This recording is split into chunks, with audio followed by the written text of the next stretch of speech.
Hello everyone, चलिए अब हम डिस्कस कर रहे हैं डायमेंशनल एनालिसिस का दूसरा application to check the correctness of given physical equation. Okay, तो दिया हुआ इक्वेशन करेक्ट है या नहीं है कब पता चलता है? तो when dimensions on left hand side of equation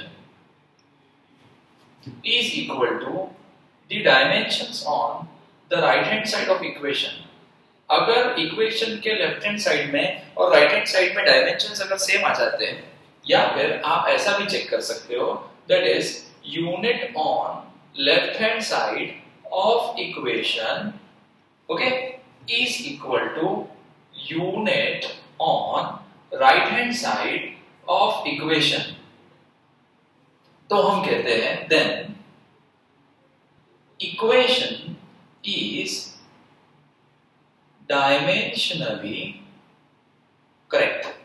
तो इन दैट केस हम लिखते हैं कि जो इक्वेशन है वो क्या है, डायमेंशनली करेक्ट है। ओके, और अगर ऐसा नहीं होता है तो हम इक्वेशन को बोलते हैं इनकरेक्ट। ठीक है, चलिए लिखते हैं। जैसे for example, okay let's take an example. जैसे फॉर एग्जांपल आप कोई भी फॉर्मूला अगर लिखते हो, जैसे फॉर एग्जांपल आप फॉर्मूला लिख रहे हो v is equal to u plus at, तो बताओ what is the unit on left hand side, that is unit of v यानी कि velocity, जो कि क्या है metre per second. Unit on right hand side क्या है, तो it will be unit of initial velocity metre per second, acceleration metre per second square, okay multiplied by time का यूनिट सेकंड, ओके तो metre per second. तो ये second और ये second cancel हो गया, मतलब अब एडिशन सब्ट्रैक्शन में यूनिट तो बदलता नहीं, तो यूनिट क्या आएगा फाइनली मीटर पर सेकंड। तो नाउ लेफ्ट हैंड साइड का यूनिट और राइट हैंड साइड का डायमेंशन सेम है, तो हम क्या कहते हैं, equation is dimensionally correct. Okay, similarly अगर हम सेकंड इक्वेशन ऑफ मोशन लेते हैं और एक एग्जांपल करते हैं, जैसे s is equal to ut plus half at square अगर आप लेते हो, फिर से कोई प्रॉब्लम नहीं। चलिए ये क्या है, मीटर। चलिए इनिशियल वेलोसिटी क्या होता है, metre per second into time क्या होता है, सेकंड। हाफ कोई इंफॉर्मेशन नहीं, डायमेंशन कांस्टेंट नंबर को कोई इंफॉर्मेशन नहीं देता, metre per second square multiplied by second square. तो बताइए सेकंड सेकंड कैंसिल हो गया, क्या आया मीटर, सेकंड स्क्वायर कैंसिल आया, क्या आया मीटर, और ये भी क्या है मीटर। मतलब फिर से हम कहेंगे कि यूनिट सेम है, तो इक्वेशन क्या है, डायमेंशनली करेक्ट है।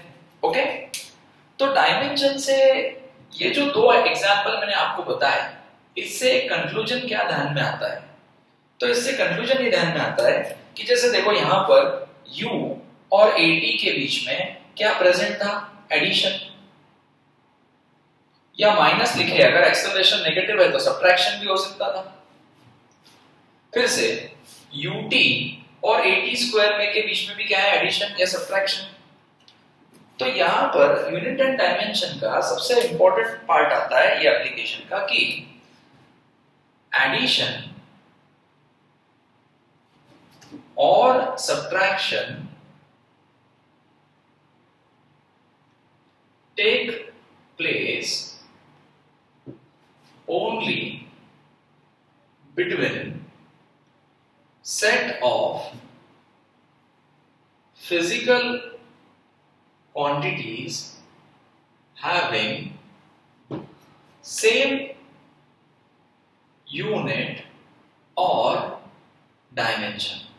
एडिशन सब्ट्रैक्शन उन्हीं क्वांटिटीज के बीच में होता है जिनका यूनिट और डायमेंशन क्या होता है, सेम। जैसे फॉर एग्जांपल अगर मैं दो तीन इक्वेशन लिखता हूं, a plus b c minus d e, okay, तो अब मैं आपको पूछूं कि ये दो इक्वेशन से आपको क्या डायमेंशन में रिलेशन मिलता है, तो पहले तो ये इक्वेशन में इसको आप क्या बोलोगे, तो आप कहोगे unit of A is equal to unit of B. अगर ये इक्वेशन राइट है तो जो यूनिट ए का है वो यूनिट बी का होना चाहिए, क्योंकि एडिशन सब्ट्रैक्शन उन्हीं क्वांटिटीज के बीच में होता है जिनके यूनिट सेम होते हैं।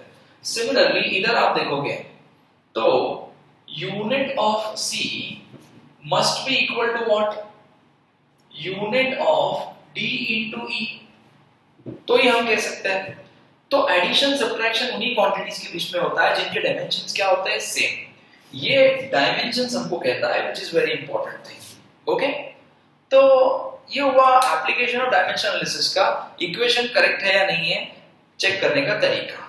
ओके, बाकी बहुत सारे एग्जांपल्स आते हैं, जैसे फॉर एग्जांपल अब अगर मैं आपको एक क्वेश्चन बोलूं कि v होता है √t अपॉन म्यू, जहां पे v है स्पीड ऑफ वेव, t है टेंशन, म्यू है मास पर यूनिट लेंथ, और आपको बोला कि चेक ये वाला इक्वेशन राइट है या नहीं है, चेक करो।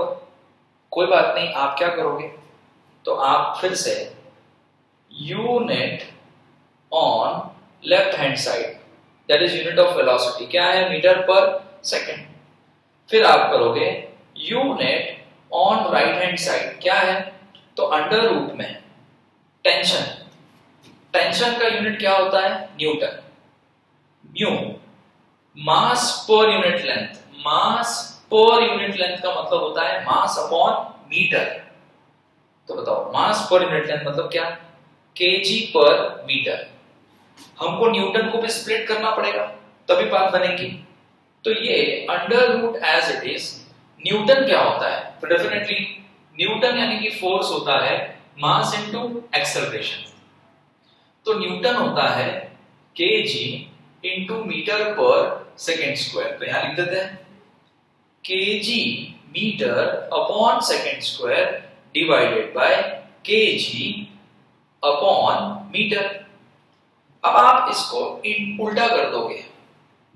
Okay, if you write it उल्टा, यानी कि KG metre upon second square into metre upon KG. तो बताओ KG KG cancel, metre into metre क्या बन जाएगा, मीटर स्क्वायर, यहां लिख देते हैं। तो ये हो जाएगा अंडर रूट में मीटर स्क्वायर पर सेकंड स्क्वायर, और रूट में हो जाएगा मीटर पर सेकंड। तो बताओ, very clear, left hand side का यूनिट क्या है, metre per second, right hand side का यूनिट भी क्या है, मीटर पर सेकंड। तो हमारा आंसर क्या रहेगा, हम कहेंगे इक्वेशन इज डायमेंशनली करेक्ट। ये इक्वेशन डायमेंशनली करेक्ट है बोलेंगे हम। ओके ओके, अब एक्चुअल में इस पर जो एग्जाम में क्वेश्चंस आते हैं वो ऐसे वाले नहीं आते, चेक करो, ऐसे वाले क्वेश्चंस नहीं आते।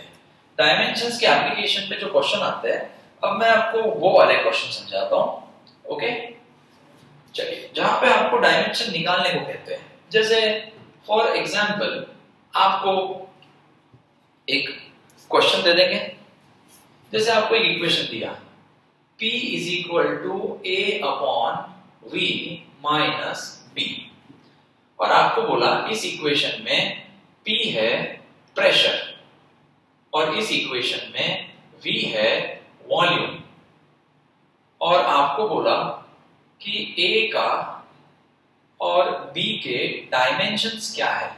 ओके, तो कोई बात नहीं, तो सबसे पहले आप क्या कहोगे कि प्रेशर अगर A upon V minus B है, बताओ यहाँ एडिशन सब्ट्रैक्शन कहाँ प्रेजेंट है, तो यहाँ V और B में सब्ट्रैक्शन प्रेजेंट है।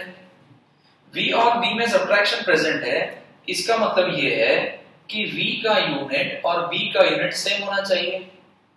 V क्या होता है, मीटर क्यूब यानी कि L3। Okay, now that is very easy. तो अब अगर आप देखोगे तो प्रेशर के dimension is equal to A का dimension divided by V minus B का डायमेंशन, जिसमें से A का डायमेंशन तो हमको नहीं पता, okay, but V minus B यानी कि वॉल्यूम में से वॉल्यूम माइनस हुआ तो ऑब्वियसली यूनिट क्या आएगा, L3 जाएगा। प्रेशर का डायमेंशन हमको अब लिखना है, तो प्रेशर का डायमेंशन क्या होता है, भूल गए आप, कोई बात नहीं, तो आप रफ में जा सकते हो। प्रेशर क्या होता है, फोर्स अपॉन एरिया, और फोर्स का डायमेंशन होता है m1L1 T-2 divide by area का डायमेंशन क्या होता है L2। तो ये L2 ऊपर चला जाएगा, तो ये बन जाएगा m1L-1 T-2। तो प्रेशर का डायमेंशन मुझे मिल गया, यहां लिख देते हैं इसकी जगह पर m1L-1 T-2, इसको यहां भेज दो। तो हम कह सकते हैं कि प्रेशर का डायमेंशन इक्वल टू क्या हो जाएगा, सॉरी ए का डायमेंशन क्या हो जाएगा, m1L-1 T-2 इंटू L3। तो ये ए का डायमेंशन इक्वल टू हो जाएगा m1L -1 + 3 T-2, तो वो हो जाएगा m1L2 T-2 -1 + 3। तो हमारे पास ए का डायमेंशन आ गया, बी का डायमेंशन तो बहुत जल्दी से आ गया था। ओके, तो कोई भी इक्वेशन दिया और पूरा डायमेंशन निकालो तो आप ऐसे कर सकते हो। ओके, इसमें दूसरा भी एक एप्लीकेशन आता है, वो मैं आपको समझाता हूं। इसी में दूसरे टाइप के क्वेश्चंस आते हैं। ये वाला जो क्वेश्चन मैंने बताया ये एडिशन सब्ट्रैक्शन वाले बताए। ओके, दूसरा टाइप का इसमें जो टाइप के क्वेश्चंस आते हैं वो ये होता है कि now function is always unitless or set of physical quantities in a function are dimensionless, or I can say unitless. Okay, किसी भी फंक्शन के अंदर क्वांटिटी का सेट क्या होता है, डायमेंशनलेस। जैसे फॉर एग्जांपल फंक्शंस कौन से होते हैं, तो जैसे आपने ट्रिग्नोमेट्रिक फंक्शंस देखे, तो ट्रिग्नोमेट्रिक फंक्शन कौन से होते हैं, sine, cosine, okay, tan etcetera, ये सारे ट्रिग्नोमेट्रिक फंक्शंस हैं। फिर जब आप लॉग कहते हो तो ये बन जाता है लोगारिथमिक फंक्शन, जैसे आप अगर लिखते हो log x something like that. Okay, तो ये क्या बन गया, लोगारिथमिक फंक्शन। फिर दूसरे कोई टाइप के होते हैं जिन्हें हम कहते हैं एक्सपोनेंशियल फंक्शन, जैसे e raised to समथिंग, ये एक्सपोनेंशियल फंक्शन हो गया। तो मैं ये कह रहा हूं कि फंक्शन के अंदर जो सेट आता है, साइन कॉस के अंदर तो एंगल आते हैं, वो भी डायमेंशनलेस होते हैं, तो ये यूनिटलेस होता है। जैसे for example y = a sin b t, where y is displacement, जहां पे y क्या है, डिस्प्लेसमेंट, कैपिटल A है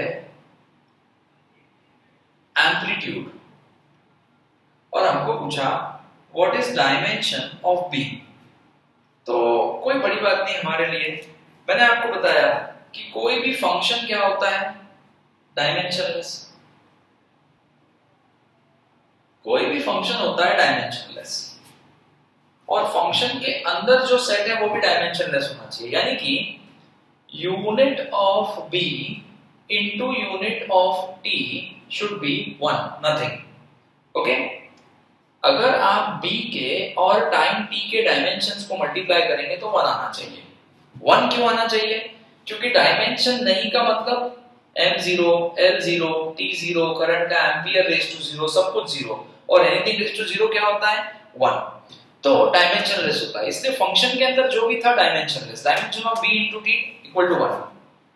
तो dimension of b into t क्या होता है, time t1 is equal to 1। तो b इक्वल टू क्या हो जाएगा, t रेज़ टू -1, t यहां से नीचे जाके ऊपर लिखेंगे हम, डायमेंशनलेस।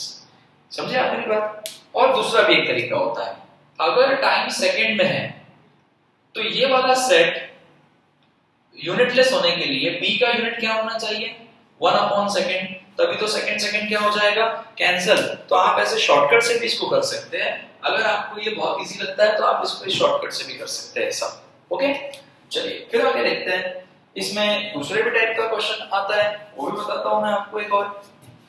ये मिटा देते हैं इसको। फिर अब इसमें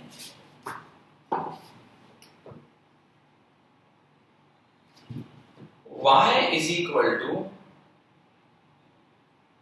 a cos k x. Okay, y is equal to t cos k x लिख दिया सपोज मैंने। ओके, और अब मैं आपको बोलता हूं कि y जो है, y is current, y current है। तो यहां पर t का डायमेंशन क्या है और k का डायमेंशन क्या है, और x is displacement. Suppose x displacement है तो कोई बात नहीं, फिर से आप क्या कहोगे, x आप डायरेक्ट निकाल लोगे। अगर आपको डायरेक्ट मेथड अच्छे से आता है तो कोई बात नहीं, x डिस्प्लेसमेंट है किसमें, मीटर में। तो फिर k क्या होना चाहिए, तो k डेफिनेटली 1/मीटर होना चाहिए, तभी तो मीटर मीटर कैंसिल हो जाएगा। और अगर आपको ये टफ लगता है तो आप डायरेक्ट कर सकते हो। फिर से आप क्या बोलोगे, फंक्शन, किसी भी फंक्शन के अंदर जो सेट होता है वो होता है dimensionless. Dimension of k into dimension of x should be equal to 1। Dimension of k into dimension of x is L1 equal to 1। तो k का डायमेंशन क्या आ गया, L रेज़ टू -1। ओके, चलिए अब मैं अगला देता हूं आपको। y is equal to alpha into e raise to, या alpha upon beta into e raise to alpha x। Okay, जहां पर मैं ये कह रहा हूं कि y जो है, ओके, y करंट है। अच्छा, यहां पर ये बाकी है t निकालना। तो it is very clear, y का डायमेंशन और t का डायमेंशन क्या होना चाहिए, सेम। ओके, क्यों, क्योंकि फंक्शन का तो कोई डायमेंशन नहीं होता है, ये पूरे इसका कोई डायमेंशन नहीं है, तो डेफिनेटली इन दोनों का डायमेंशन क्या है, सेम है। चलो यहाँ पर तो, और y है करंट, तो ये आ जाएगा a1। अब इस क्वेश्चन की तरफ देखते हैं। तो यहाँ पर बोला है फिर से y, so suppose y is say current and x is say time, और हमको बोला find dimension of alpha and find dimensions of beta। कोई बात नहीं, सेम। फिर से आप क्या कहोगे कि ये है e raised to something function, तो ये एक्सपोनेंशियल फंक्शन के अंदर है, मतलब dimension of alpha into dimension of x must be 1। What is x? Time. So dimension of alpha into x का क्या होता है, t1 is equal to 1। So therefore alpha का डायमेंशन क्या आ गया, तो आप लिख सकते हैं t raised to -1। तो ये आ गया अल्फा का डायमेंशन। और अब जो कि फंक्शन जो है वो डायमेंशनलेस होता है, फंक्शन के कोई डायमेंशन नहीं है, मतलब y का dimension is equal to alpha upon beta का dimension into e raise to minus alpha x का डायमेंशन। लेकिन हमको पता है फंक्शन तो डायमेंशनलेस होता है, y क्या है, करंट, तो करंट को मैं लिख दूंगा a1। अल्फा का डायमेंशन हमको मिल चुका है t रेज़ टू -1। बीटा का डायमेंशन हमको नहीं मालूम है, और कोई भी फंक्शन क्या होता है, डायमेंशनलेस, मतलब 1 लिख दिया उसकी जगह पर। तो बीटा हमको पता करना है, तो बीटा यहां चला जाएगा, ये t रेज़ टू -1 इधर और ये a रेज़ टू 1 नीचे चला जाएगा, तो वो बन जाएगा ampere raise to -1 t raise to -1। और ये हुए सारे एग्जांपल्स जो एप्लीकेशंस ऑफ डायमेंशन के सेकंड एप्लीकेशन में बहुत यूजफुल होते हैं। Okay, thank you.